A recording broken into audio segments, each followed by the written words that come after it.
2025 ഫെബ്രുവരി 19 Mexico കടൽ തീരത്ത് കാഴ്ചക്കാരായുണ്ടായിരുന്ന ചിലർ ആശ്ചര്യമുളവാക്കുന്ന ഒരു കാഴ്ച കാണാനിടയായി. വാളുപോലെ വെട്ടിത്തിളങ്ങുന്ന ഒരു മത്സ്യം വെള്ളത്തിലൂടെ നീന്തി വന്ന് കരക്കടിയുന്നു. കരയിൽ കിടന്ന് പിടയുന്നു.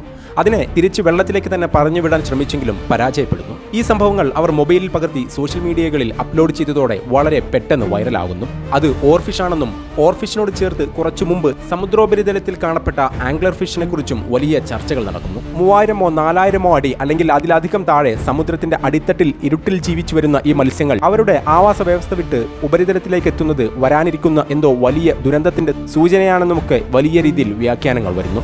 2011-ൽ ജപ്പാനിലും 2003-ൽ ഇന്തോനേഷ്യയിലും നടന്ന വലിയ ഭൂകമ്പങ്ങൾക്ക് തൊട്ടുമുമ്പും അവിടെ കടൽ തീരങ്ങളിൽ ഓർഫിഷുകൾ വന്നടിഞ്ഞിരുന്നുവെന്ന സത്യം ഇത്തരം വാദങ്ങൾക്ക് വിശ്വാസ്യത വർദ്ധിപ്പിക്കുന്നു.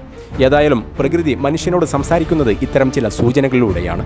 വിവേകമുള്ളവർക്ക്, പ്രകൃതിയെ അറിഞ്ഞ് ജീവിക്കുന്നവർക്ക് ഈ സൂചനകളെ കൃത്യമായി ഡീകോഡ് ചെയ്യാൻ പറ്റാറുണ്ട്.